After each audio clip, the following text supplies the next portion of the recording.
Hello friends, welcome to Engineers Excellence Classes. I am your teacher Mohit Pant. Basic electrical की last class में हमने maximum power transfer theorem पढ़ी थी और हमने उसका इंट्रोडक्शन देखा था कि वो क्या होती है, उससे हमें क्या मिलता है। और हमने उसका एक केस किया था जिसमें वो डीसी सर्किट के लिए भी था, उसमें सिंपल रजिस्टिव लोड था और सोर्स रेजिस्टेंस भी जो हमारा रजिस्टिव था, और हमने कंडीशन निकाली थी कि मैक्सिमम पावर कब होगी, और उसके साथ साथ हमने देखा था कि मैक्सिमम पावर की वैल्यू कितनी है वो भी हमने निकाली थी। उसके साथ साथ हमने एक स्पेशल के ये देखा था कि एफिशिएंसी कितनी होती है वो भी हमने सब निकाल लिया था। आज हम कुछ इसके वो करेंगे स्पेशल केस। चलिए शुरू करते हैं। तो जो पहला स्पेशल केस है वो है एसी सर्किट के रिगार्डिंग है। कल जो हमने पढ़ा था वो हमने डीसी सर्किट का देखा था। आज जो हम केस देख रहे हैं स्पेशल ये एसी का है, और एसी केस में जो केस है वो केस क्या है कि अगर आपका जो सोर्स रेजिस्टेंस है वो रिएक्टिव है। ठीक है, सोर्स रेजिस्टेंस कैसा है? रिएक्टिव मतलब एक आरएल लोड है, आरएक्स लोड की तरह बिहेव कर रहा है। ठीक है, तो अगर सोर्स रेजिस्टेंस जो है रिएक्टिव है, उस केस में हमारा जो लोड रेजिस्टेंस है उसकी वैल्यू क्या होगी। और यहाँ पे एक चीज और है, जो लोड रेजिस्टेंस है वो कैसा है? रिएक्टिव है, सॉरी रेजिस्टिव है। लोड रेजिस्टेंस कैसा है? लोड जो है एक्चुअली आप लिखोगे कि लोड कैसा है? रेजिस्टिव है। Load is resistive, load resistive है। और सोर्स कैसा है? सोर्स आपका रिएक्टिव है। Source is reactive. सोर्स का जो इंटरनल वो है वो रिएक्टिव है, मतलब एक आरएल लोड की तरह बिहेव कर रहा है। ठीक है, और जो सोर्स का रेजिस्टेंस है वो आरएल है। तो इस केस में जो मैक्सिमम पावर की जो कंडीशन क्या होगी, आरएल की वैल्यू क्या होगी for maximum power transfer, RL की वैल्यू क्या होगी कि इसको यहाँ से मैक्सिमम पावर मिले। तो उसकी जो वैल्यू आती है इसको मैं डेरिवेशन से निकाल सकता हूँ। कल की तरह जो हमने डेरिवेशन किया था वही करना था। आई की वैल्यू निकालनी है, पावर निकालनी है, फिर उसका डिफरेंशिएट करना है। मैं उतना नहीं कर रहा हूँ, मैं डायरेक्टली कंक्लूजन में आ रहा हूँ। और जो कंक्लूजन आता है वो ये आता है कि आरएल की वैल्यू बराबर कितनी आती है? RTH अंडर RTH का स्क्वायर प्लस XTH का स्क्वायर। तो अगर आप आरएल की वैल्यू इतनी डाल दोगे तो आपको आरएल की वो वैल्यू मिल जाएगी जिस दौरान आपको आरएल की क्या मिलेगी? सोर्स साइड से लोड को, आरएल लोड को क्या मिलेगी? मैक्सिमम पावर मिलेगी। तो जो कंडीशन है मैक्सिमम पावर ट्रांसफर की, जो कंडीशन है वो कंडीशन हमारी ये हो गई है। ठीक है, अब आपको निकालनी है कि मैक्सिमम पावर कितनी होगी। कंडीशन तो हमें निकालनी है। अगर आपको निकालनी है कि मैक्सिमम पावर कितनी होगी, मैक्सिमम पावर ट्रांसफर अगर हमें निकालनी है वो कितनी होगी, तो वो इसमें हम वो मेथड नहीं लगाएंगे जो हमने पिछले वाले केस में पढ़ा था। इसमें क्या होगा, पहले आप क्या निकालोगे? करंट निकालोगे कि मैक्सिमम पावर के दौरान करंट कितनी है। तो करंट कितनी है? I = BTH upon under root RL plus RTH का होल स्क्वायर प्लस XTH का स्क्वायर। ठीक है, ये निकाल लेंगे हम। ये भी हम कुछ नहीं करना है, करंट निकालनी है। करंट निकाल लोगे आप यहाँ से। करंट कितनी करंट आएगी? VTH अपॉन कितना आएगा? RL प्लस RTH प्लस कितना? JXTH। फिर आप इसका मैग्नीट्यूड निकाल लोगे तो अंडर रूट करके वो यही आ जाएगा। करंट निकाल ली, फिर हम निकालेंगे पावर। पावर कितनी होगी? I² RL। तो मैंने पावर में पुट करूंगा तो PL मैक्स कितनी होगी? I² RL। यहाँ पे I की वैल्यू क्या पुट करोगे? जो आपने ऊपर से निकाली है। और RL की वैल्यू आप क्या डालोगे? जो आपने ऊपर से यहाँ पे निकाली है। ठीक है, तो इस तरीके से हमें क्वेश्चन को क्या करना है? सॉल्व करना है।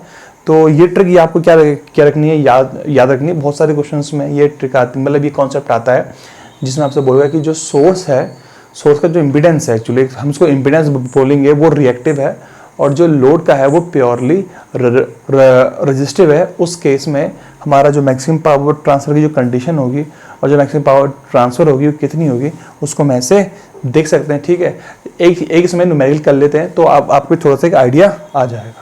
अच्छा चलिए ये क्वेश्चन ले लेते हैं। सिंपल सा क्वेश्चन है। सप्लाई वोल्टेज 10 वोल्ट की है। सोर्स का जो रेजिस्टेंस है रिएक्टिव है, कितना है?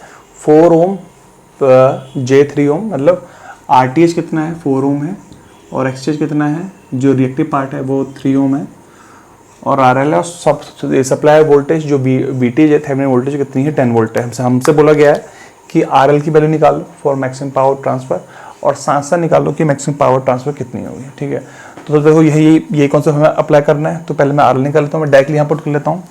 RL कितना होगा देखते हैं। RL = अंडर रूट किसका स्क्वायर? आर टी एच का स्क्वायर, आर टी एच कितना है 4, 4 का स्क्वायर हो जाएगा कितना, 4 का स्क्वायर कितना हो जाएगा 16 प्लस 3 का स्क्वायर कितना हो गया 9, कितना 16 प्लस 9 कितना 25, 25 का अंडर रूट किसका होता है 5 का। तो आर एल की वैल्यू फॉर मैक्सिमम पावर कितनी आ गई 5 ओम आ गई। कितनी आ गई आंसर इसका 5 ओम आ गया। तो बहुत शॉर्टकट में इसका आंसर मैंने यहाँ पे निकाल दिया है।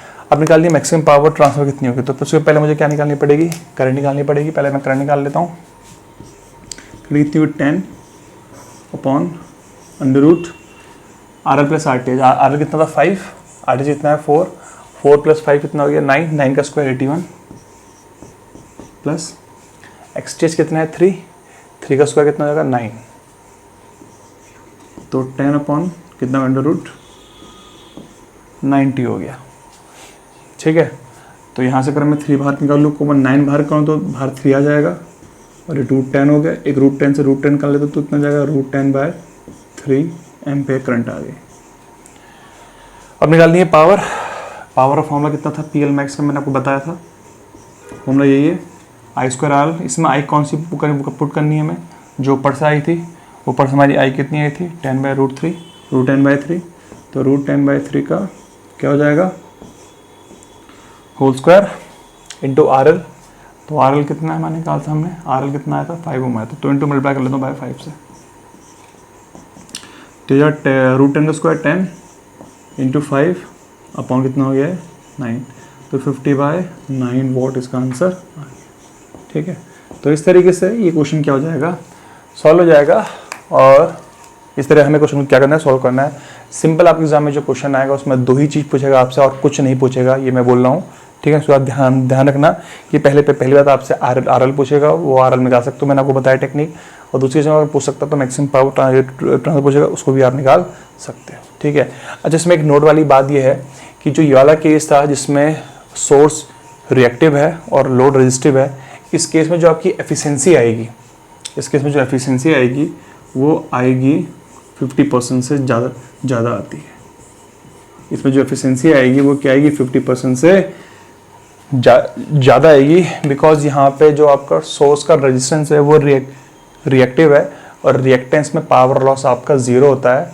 ठीक है, तो मतलब ज़्यादा पावर यहाँ जा रही होगी, इसलिए एफिशिएंसी क्या आएगी 50% से ज़्यादा आएगी। तो इसको आपको ध्यान रखना है इस केस के लिए। जो ये वाला केस हमें पढ़ा, केस फर्स्ट के लिए एफिशिएंसी आएगी it will be more than 50%। ठीक है, तो इसको आप नोट कर लो। चलिए आगे बढ़ते हैं। चलिए अब ये केस सेकंड है। केस सेकंड ये भी एसी के लिए है और इसमें क्या है कि source and load both are impedance, मतलब जो लोड है वो भी इम्पिडेंस फॉर्म में है, जेडल है, और सोर्स वाला भी जो है वो भी इम्पिडेंस फॉर्म में ही। इस केस में अगर आपको निकालनी है कि मैक्सिमम पावर ट्रांसफर कंडीशन क्या होगी, ये डेरिवेशन से निकलता है। डेरिवेशन इंपॉर्टेंट नहीं है, मैं आपको डायरेक्टली कंक्लूजन में आ रहा हूँ। और वो कंक्लूजन क्या है, वो कंक्लूजन ये है कि जेडल इज इक्वल टू ZTH का एस्ट्रिक। मेरा आपको ये जेडल के ऊपर ये जो साइन होता है इसको हम फेजर साइन बोलते हैं। फिर अभी हम आगे चैप्टर में पढ़ेंगे फिर ये जो फेजर क्या होता है मैं यहाँ थोड़ा समझा देता हूँ। इम्पिडेंस जो होता है हमेशा फेजर फॉर्म में लिखा जाता है। ये सिंबल होता है इसका, इसमें एक रियल पार्ट होता है और एक इमेजिनरी पार्ट होता है। रियल पार्ट रेजिस्टिव होता है और इमेजिनरी पार्ट रिएक्टिव होता है, इसलिए हम इसको हमेशा इम्पिडेंस को फेजर फॉर्म में रिप्रेजेंट करते हैं। तो जो भी मैंने आपको बताया कि इम्पिडेंस है तो उसको भी मैंने फेजर फॉर्म में लिखा है और इसको भी मैंने फेजर फॉर्म में लिखा है। तो कंडीशन क्या है, Z is equal to asterisk of this. Asterisk का मतलब होता है कि हम जो फेज एंगल है उसको क्या कर देते हैं, रिवर्स कर देते हैं। और वीकेंड से हम अगर प्लस जे है तो माइनस जे कर लेते हैं और माइनस जे इसको प्लस जे करते हैं। तो देखो जैसे ZTH की वैल्यू कितनी थी, ZTH was equal to how much, ZTH है RTH प्लस XRTH। ZTH जो होगा कितना होगा, ZTH की वैल्यू है D2 लिखता हूँ मैं RTH प्लस XRTH तो है। तो जब मैंने इसकी वैल्यू को यहाँ पुटअप करा एस्ट्रिक में, जब एस्ट्रिक खोलूंगा तो जो प्लस जे था वो क्या बन गया, माइनस ऑफ जे बन गया। अगर ये माइनस जे होता तो ये क्या बन जाता, प्लस जे बन जाता। ठीक है, तो जो मैक्सिमम पावर ट्रांसफर की जो कंडीशन है वो क्या है, Z is equal to asterisk of ZTH। ये आपको हमेशा क्या रखना है, ध्यान में रखना है। इसको रिलेटेड क्वेश्चन बनता है एग्जाम में कि अगर आपका सोर्स इम्पिडेंस इंडक्टिव है, इंडक्टिव मतलब RL लोड है, क्या है RL लोड, लोड है, मतलब आर लोड मतलब आर प्लस जे एक्स के फॉर्म में। तो जो हमारा लोड इम्पिडेंस होना चाहिए वो उसका एस्ट्रिक होना चाहिए। तो एस्ट्रिक मतलब कितना आ जाएगा, R minus J X form. और R minus J X form कौन सी फॉर्म होती है, कैपेसिटिव फॉर्म होती है। तो एग्जाम में क्वेश्चन बनता है, अगर आपका सोर्स इम्पिडेंस इंडक्टिव है तो लोड इम्पिडेंस कैसा होना चाहिए, लोड इम्पिडेंस हमारा कैपेसिटिव होना चाहिए। उसका रिवर्स भी ट्रू है। रिवर्स ट्रू क्या है, अगर सोर्स इम्पिडेंस आपका कैपेसिटिव है, कैपेसिटिव मतलब आर माइनस जे एक्स। अब ये कैपेसिटिव में आर माइनस जे एक्स होता है, इंडक्टिव में प्लस जे एक्स होता है। ऐसा क्यों होता है, जब हम फेजर पढ़ेंगे मैं वहाँ पर आपको क्लियर कर दूंगा। लेकिन आप यहाँ पे समझ लीजिए, ये सोर्स इम्पिडेंस जो होता है जब कैपेसिटिव होता है तो उसके लिए आर माइनस जे एक्स लिखेंगे। तो जब आप इसका एस्ट्रिक लोगे तो ये प्लस हो जाएगा, देन ये बन जाएगा आर प्लस जे एक्स। ठीक है, तो कुल मिला के यहाँ के कंक्लूजन क्या निकल के आता है, मैं आपको समझाना चाह रहा हूँ कि पहली बात तो जो कंडीशन है मैक्सिमम पावर ट्रांसफर की वो ये है कि Z is equal to asterisk of Z T H है। जो जब उसका प्लस होगा तो माइनस में, माइनस होगा तो प्लस में आ जाएगा। और एक पॉइंट यहाँ से निकल के आता है कि अगर आपका सोर्स इम्पिडेंस इंडक्टिव है तो लोड इम्पिडेंस हमेशा कैपेसिटिव होगा, और अगर आपका सोर्स इम्पिडेंस कैपेसिटिव है तो लोड इम्पिडेंस इंडक्टिव होना चाहिए। आपको ध्यान में रखना है। और एक नंबर क्वेश्चन एग्जाम में यहाँ पे फ्रेम हो जाते हैं, एक नंबर क्वेश्चन यहाँ से बन जाते हैं। आगे बढ़ते हैं। आगे है कि मैक्सिमम पावर ट्रांसफर वो कितनी होगी, उसकी वैल्यू क्या होगी। इसमें कुछ नहीं करना है आपको, जो फॉर्मूला हमने सबसे पहले पढ़ा था वही फॉर्मूला यहाँ पे अप्लाई होगा। जो फॉर्मूला हमने सबसे पहले पढ़ा था वही फॉर्मूला यहाँ पे भी क्या होना, अप्लाई होना है। डेरिवेशन मैं नहीं कर रहा हूँ क्योंकि डेरिवेशन ज़्यादा वो नहीं है, और आना कंक्लूजन यही है, आपको एग्जाम में डेरिवेशन नहीं पूछेगा, सिर्फ आपको ये पूछेगा कि ये वैल्यू क्या होती है। तो आपको कुछ नहीं करना है, जो फॉर्मूला हमने सबसे पहले पढ़ा था वही फॉर्मूला क्या करना है, B T S square upon 4 R T H, ये आपको अप्लाई करना है। क्वेश्चन कैसे सॉल्व हो जाएगा। इसका नेक्स्ट पार्ट है एफिशिएंसी का। एफिशिएंसी कितनी होती है, इसकी जो एफिशिएंसी आती है वो 50% आती है। इस केस में एफिशिएंसी कितनी आती है, 50% से। इससे पहले वाले केस में जो एफिशिएंसी थी वो 50% थी, सॉरी 50% से ज़्यादा थी। यहाँ पे जो एफिशिएंसी है कितनी है, 50% है। तो मैंने आपको जो दो बातें समझाई यहाँ पे, पहले बात तो ये समझाई, ये पॉइंट हो गया, इससे क्वेश्चन बहुत फ्रेम होते हैं इस पार्ट से। और सेकंड बात को जो क्वेश्चन फ्रेम होते हैं वो इससे सॉल्व होते हैं, इसके बाहर आपका कोई भी क्वेश्चन फ्रेम नहीं होता है। ठीक है, तो इसमें से एक हम न्यूमेरिकल कर लेते हैं इसमें बेसिक। चलिए ये क्वेश्चन सॉल्व करते हैं। क्वेश्चन क्या है, क्वेश्चन हमें गिवन है 20 वोल्ट का वोल्टेज सोर्स है एसी। जो सोर्स इम्पिडेंस है वो है 8 प्लस J6 ओम। ये इंडक्टिव है, क्यों, प्लीज प्लस साइन है, अगर माइनस होता तो कैपेसिटिव होता। जेडल हमें गिवन है। क्वेश्चन क्या है कि find the value of ZL for maximum power transfer. अब सेकंड पार्ट क्या, मैक्सिमम पावर ट्रांसफर बताओ। ठीक है, तो पहले केस हम जेडल निकाल लेते हैं। जेडल बेसिकली क्या होगा, जेडल हमसे फेजर पूछा, ध्यान देना है, फेजर पूछा है तो ZL phasor will be equal to क्या, जेड टी एच का कॉन्जुगेट। जेड टी एच का कॉन्जुगेट, तो जेड टी एच कितना है हमारा 8 प्लस 6 ओम। पुट कर दो यहाँ पे 8 प्लस 6 ओम का कॉन्जुगेट कितना आंसर आ गया, आंसर आ गया 8 माइनस 6 ओम।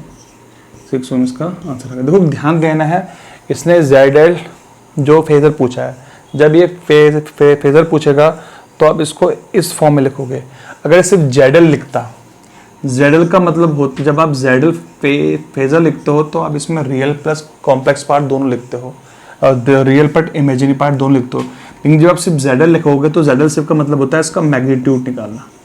क्या निकालना, मैग्नीट्यूड। तो जब आप इसका मैग्नीट्यूड निकालोगे तो मैग्नीट्यूड आ जाएगा सिंपली 8 का स्क्वायर 6 का स्क्वायर। 8 का स्क्वायर 64 हो जाएगा, 6 का स्क्वायर 36 हो जाएगा। कितना आ जाएगा 100 √100, और आंसर आ गया 10 ओम। जब आपसे पूछेगा, सिर्फ जेडल पूछेगा, अगर बोलेगा जेडल की वैल्यू बताओ कितनी है, अगर यहाँ होता सिर्फ जेडल तो आप जेडल निकालते, फिर आप इसका क्या निकाल लेते हैं, मैग्नीट्यूड निकाल लेते हैं। लेकिन इसने पूछा है जेडल ये फेजर फॉर्म में, तो आप इसका आंसर कितना हो जाएगा 8 माइनस 6 ओम। ठीक है, तो ये इसका रिप्रेजेंटेशन फॉर्म है और ये इसका मैग्नीट्यूड फॉर्म हो गया। ठीक है, इसके बाद हमें क्या निकालनी है, मैक्सिमम पावर ये ट्रांसफर निकालनी है। डायरेक्ट फॉर्मूला मैंने आपको बता रखा है, PL max equal to VTH का स्क्वायर अपॉन 4 RTH।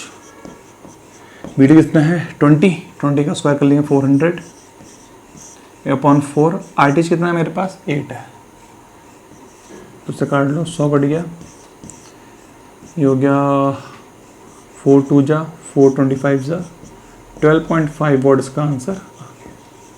ठीक है, इस तरह क्वेश्चन क्या हो जाएगा, सॉल्व हो जाएगा। और आपसे पूछता है इस केस में एफिशिएंसी कितनी है, तो हमेशा ध्यान देना एफिशिएंसी इज हाउ मच 50%। जब एफिशिएंसी 50% होती है तो जो आपकी आउटपुट पावर होती है वो इनपुट पावर की आधी हो जाती है, और वी कैन से इनपुट पावर जो होती है वो आउटपुट पावर की डबल हो जाती है।